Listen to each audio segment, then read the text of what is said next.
Now, the problem that a lot of us as experts have, because we're so smart and we know our material and our ideas so well, then we say, okay guys, this is what we're gonna create for you. And like, we just start like giving people what we think that they want. And sometimes you get lucky and you have success because of that. But the majority of times it's actually, it's not. Majority of times you're gonna screw up what they actually want. We know they want this result, but we have to make sure we customize this in a way that they want. If you get better at the customization, the better the results are gonna be, and the more likely and more happy they're gonna be with that, okay? So if I'm giving this new vehicle, I'm like, well, what do you guys want? Like, well, I want a CD player. Like, sweet, I'm putting a CD player in that new vehicle, whatever it might be, okay? So that's kind of the analogy. Now to put it into practical terms, when I first got started in this business, some of my first coaches were Frank Kern and Ed Dale. They had a course called Underachievers. You guys remember that? Which was awesome for those who remember it. I ended up actually buying the brand from them a couple years later because it was so cool and I wanted to share it. And we haven't talked about it, we shut down that whole company probably 7 or 8 years ago, but I love the concept. And one of the core things he taught in that was this, is that there's a 3-step process to be successful online. And it's so simple, yet it's like the backwards. Like most of us, like we come in and we're like, okay, I have this idea for this product. You create the product and then you're like, oh, it's done. And you try to shove it down people's throats and you try to get them to buy the thing, right? And that's, sometimes you get lucky, but most of the time, like that's the issue. So if you look at the system, it's step number 1 is find a hot market. That's what we did earlier today, making sure you're finding, here's the 3 markets, here's the sub-market, here's our niche within there, but we know that's a hot market based on what we figured out and talked about earlier today, right? The second step then is not go create a product and sell it to them. Second step is ask them what they actually want. Like, what do you guys actually want? Oh, you want to do that? Cool. And then third step is then give that to them. Okay, so it's not find the market, create a product, and shove it down their throats. It's find a market, ask them what they want, and then just give it to them. It's pretty simple, right? Guess how we came up with ClickFunnels? Everyone in our market's like, I wish we had an easy way to build funnels. All right. Hey, Todd, can you build that? Yeah, man. Sweet, let's build that and give it to him. And that was it, right? Like, it's pretty much, I mean, there's little details that he had to do. I don't know what it was, but it seemed easy. But we just had to ask them what they want. So this is the key, is this middle step here. Ryan Levesque wrote a really good book called Ask. I'm sure some of you guys have read it. And I like the principles, but for most of us, it's way intense. Like we had to hire a team of people to do it for us, and it was awesome. That's not what I'm talking about here. This is like a very simplified version of that. Something that all of us can implement. In fact, all of you all are going to implement that tonight. We're going to build one. Everyone's going to do it. It's going to be really, really fun. Okay, and so that's kind of what it is. So what an ask campaign is basically, when we first started doing them, they were basically a landing page looked like this. Okay, now, a lot of you guys already have stuff happening. For those who don't yet, in the book we talked about this, because a lot of people reading the book aren't going to have any kind of business up front. And so what I recommend in the book is for everyone is initially, like, we need to get results for your customers first, right? So putting on a free class or free whatever, something to get results for people, right, first. And so the concept is like, I'm going to put on a class. In fact, one of my friends did this when he was trying to get clients. He built a class. It was called Ethical Cult Building. And it was a free class. Everyone can come in. And he taught the course. Then from there, he got tons of clients.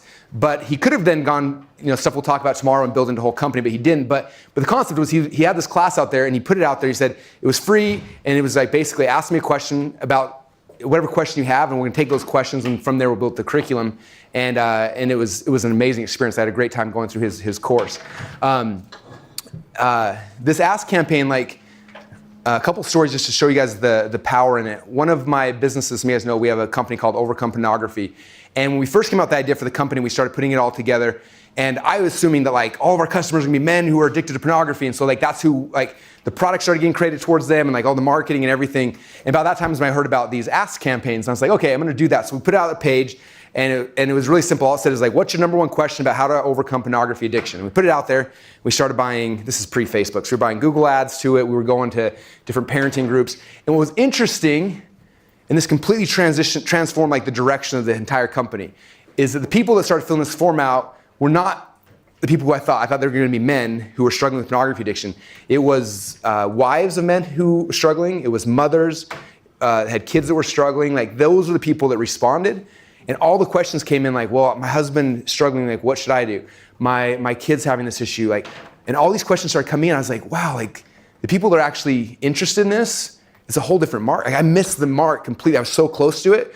And so it transformed everything from how we built the products, how we built this, like everything changed because we figured that out, okay? And so that's like the power in these things is like it helps you figure out exactly what your people want, and then you just give them what they ask for. And it's like the easiest way to make money. Like it's the most simple simple thing in the world. You don't have to reinvent the wheel. It's just asking what they want. And so basically, let's see. I want to make sure we got this. Okay. So basically what we do is we're going to ask these people, like, what do you want in this vehicle? What are the things? So John's going to come up here in a few minutes, and he's going to be showing a couple different ways to do this. Because it used to be we'd create a page like this, and we'd drive Google ads to it or Facebook ads, whatever it is. And this method still works. But a lot of times nowadays, there's easier, like, kind of covert ways to do it that are, especially in Facebook, that make it really, really easy. And so John's going to show you guys some of those things. My goal, though, is to get people to come through this Ask campaign, and I'm going to ask them that one question, and it's simple. You don't have to overcomplicate it. In fact, I think, what page in the book do we have the script? 38. Page 38? All right, cool, I found it. So it's on this page. These are not numbered for some reason, so that's my bad. It's a page that has this image on it right here.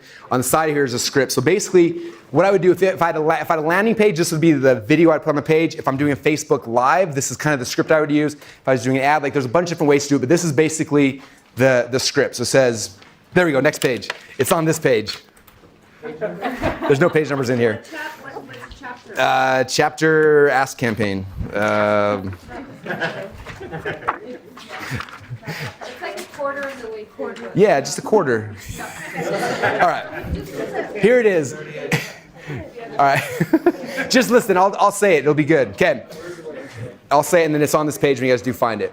So basically, this is the script. Dear friend, or hey, my name is Russell Brunson. I know your time is valuable, so I'm going to get right to the point. I need your advice. I'm putting the finishing touches on a new course called How to Make Money in Your Underwear, How to Biohack, How to Lose Weight, How to, like, whatever your thing is, right? Whatever your unique opportunity is.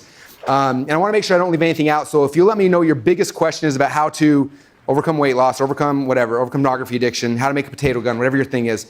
It could be anything. You may even think it's silly. All you have to do is type in your question in the box below and click submit. In exchange for your advice, I'll give you free access to my new course that's happening on June 16th. This course is going to sell for $197 in the future, but you get special access to free to come. All you got to do is let me know your number one question. Okay? So a couple reasons why we're doing this. The first reason, I'll go back and put a slide in for this because I think it's important. If you want to take somebody to here, and you want to give them the result. One of the biggest problems a lot of people have is they come in like, I'm going to be an expert, I'm going to take someone up here, I know how to do it, and they're like, I'm the greatest person in the world, you should come listen to me, I'll take you on this journey, right? But there's no proof that they actually know what they're talking about. I got two stories to tell about this. The first one was, I have a friend, he was a high schooler at the time, his name's Alec Jetzel, and Alec wanted to get a job. This is probably 5 or 6 years ago. So during summer, he went and he applied at a whole bunch of different places, and everyone just basically turned him down. And so he couldn't get a job. And he's like, I'm a talented kid. I work hard. They should give me a job. And so eventually he went down to the mall and he found like his favorite clothing store. He's like, I'm going to get a job there. And he walked in and he was going to apply and all that stuff. He's just like, man, like they're not going to hire me. So he walked up to like one of the managers and he's like, hey, I know this store's kind of messed up, like clothes are everywhere. Do you mind? I'm just kind of like ADD or OCD a little bit. Do you mind if I just clean things up? And the manager's like, if you want, whatever. Like, you know, it's a high school kid sitting in a mall store, and he's like, yeah, if you want to do my work for me, that's awesome. So Alec goes in and like cleans up the things, folds the clothes, like just all nice and everything, and then he comes back and says, hey, thanks, appreciate you letting me work. I'll see you later. Took off. And the guys, I'm sure the people that worked there were just like, that's weird. Like, why did that guy just do all my job for me, right? So next day, Alec came back and he's like, came to the store again. He's like, hey guys, how you doing? They're like, good. He's like, hey, do you mind if I help clean up again? Like, yeah, if you want. So after he's folding clothes, doing his whole thing, within about 20, 30 minutes, one of the manager, manager owner, someone came out and was like, what are you doing? He's like, oh, I just love this place, thought I'd help clean up. He's like, do you want a job? He's like, yes, I do. And boom, he got a job that fast, okay? And it came from this, I'm like, giving results first. Okay, if you look at my timeline, we did coaching for business opportunity people like longer than that now, 7 or 8 years ago. And then we stopped. And for about a 3-year period of time, I went back into the business. That's when we started launching our supplement funnels, our dating funnel, like all these different businesses because I wanted to get back into the business and we were doing it for a long time.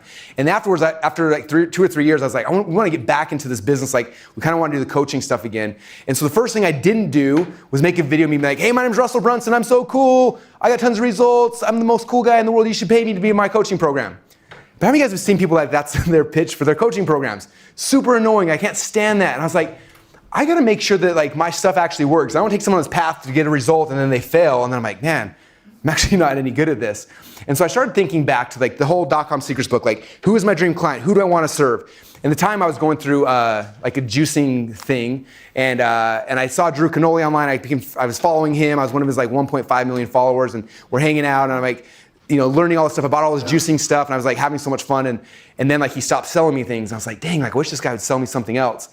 And then I was like, he would be like my dream client. Like I would love to come in here because like there's so much low-hanging fruit he doesn't even know about. Like that'd be so cool to come in and like actually help them.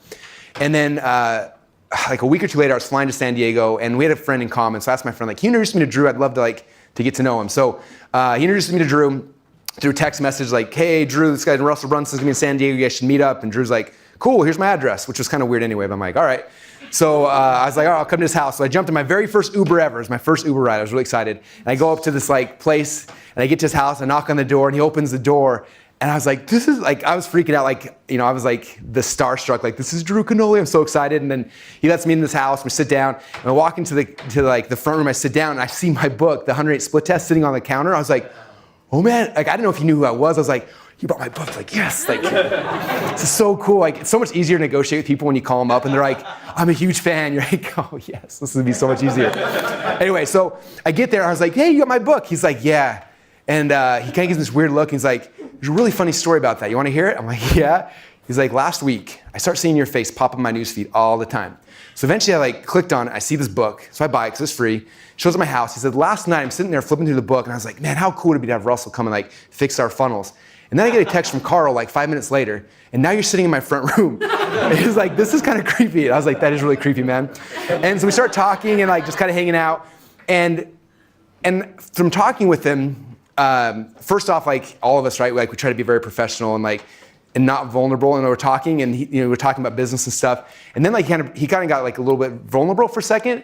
And I was like, man, they're like, it felt like something was wrong. Like, it wasn't like there was something, like they were struggling somewhere in their business. I don't know what it was, but I was just like, is everything going okay? He's like, yeah, things are good. He's like, we're having some struggles here, and it's kind of hard to be profitable sometimes, and all this kind of stuff. He's like, but we're making over $1 million a year, like the posturing. But like I could tell someone was there, and I was like, well, if you want, like I got to go back home with my kids, but I could fly out here for a day and just like work with your team and kind of look at stuff and see if I can help at all if you'd be interested.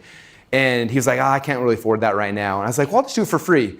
He's like, well, why would you do it for free? I'm like, I don't know. Like, you're Drew Canole. Like, this would be so fun. If you promise to take me somewhere we can do something together, I'm in. Like, it'll be so much fun, right? Like, and finally, after like a bunch of convincing, he's like, fine. Like, I don't know what your angle is, but if you want to come out, like, whatever. So, like a month later, I fly out, and I come to his office, and like we're all sitting. In fact, if you watch the Funnel Hacker video, where I'm like sketching on the windows, that was his office. They didn't have whiteboards or anything. You were just in this like random place, and so I'm trying to like show him funnels like on the mirror or like on the windows. And when I first get there though, I asked him, I'm like, I can't help you get to here unless I know where you're really at. Like, and so like, can you show me like kind of what's happening? And so like they had everyone on their team there, like the accountant was there and everyone, and the accountant's like, you want to see our numbers? And I was like, yeah. He looks at Drew like, can we show him his numbers? Drew's like, yeah, let's show him so he shows me the numbers, and I was just like, oh my gosh, I didn't realize it was, like at the time they were losing about 50 grand a month. And I was like, how long has this been happening for? And it was like almost a year.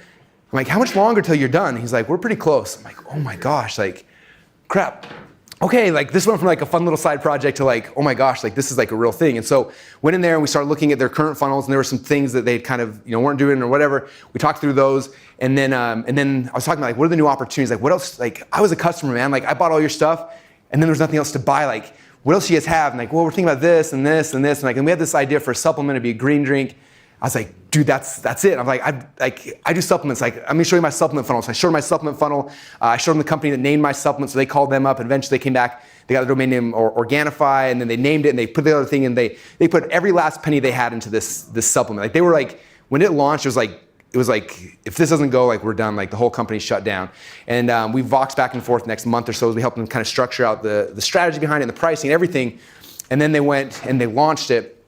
And day one, it was like $20,000 in sales. Day two was $30,000. Day three, it kept going up from there. And in the last about two and a half years since they launched, they've done over $25 million with that funnel, which is crazy, right?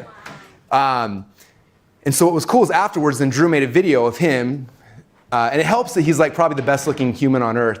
But he made this video like just telling the story about how he helped him. I took that video, I put it up on a webpage, and said like, I'm looking for my dream clients. They watched Drew's video, and there's a button below that said apply if you want to work with me. Like it wasn't even my face on anywhere. And that's where we launched the Inner Circle. And it went from 1 member to 10 to 15, 15 to 20. At that point, we started having someone like Liz Benny. Liz came in and we gave her a huge transformation. And Liz came, we flew her to Boise and we filmed her story and that became another video. We kept adding and kept layering them and it went from 20 people to 40, 40 to 60, 60 to 80, 80 to 100. And I was like, let's stop. And we got 100 people in our circle. But it wasn't ever about me like pounding my own horn, like, look how great I am. It was, I got someone a result, my dream client, my person I want to work with, and I was putting that out there, and what happened is that people like Drew started applying. I mean, how many fitness people do we have in this room right now? It's insane. Okay, like Drew's people started applying, Liz's people started applying. Our event used to be predominantly men. Now we've got like half of you are women, which is so exciting. That's because of Liz's video, and like those things we're putting out there, attracting in our dream clients.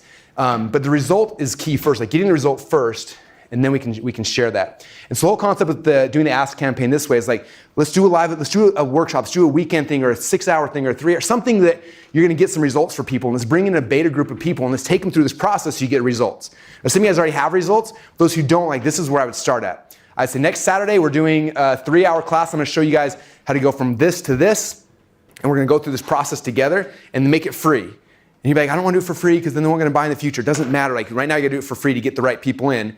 So we run this Ask campaign. Say, look, next Saturday I'm doing a free workshop. I'm going to show you guys how to blank without blank, whatever it might be. What's your number one question about this thing? Fill out the survey, and you can come to my workshop for free next Saturday, and get a whole bunch of people in. Get 50 people, get 100 people to come in and go through this process with you, whatever it is you teach. And as you go through that process with them, then you're gonna come out the other side and you're gonna have some amazing success stories. And those success stories become the foundation for building the rest of your business. Okay, any business I go into right now, the first thing I'm doing is like, hey, this is a cool product, let's find some results. Let's go get away free to 100 people if we can, and whatever it is, because those results become the sales message. People always ask me, like, Russell, what's the future of internet marketing? Like the future of internet marketing is less selling and more like getting results for people and then showing those results. Like that's the easiest sales video ever, is actually help someone get a result and then just document and show that. Like that's better than any like copywriting course you could ever go through if you capture them right.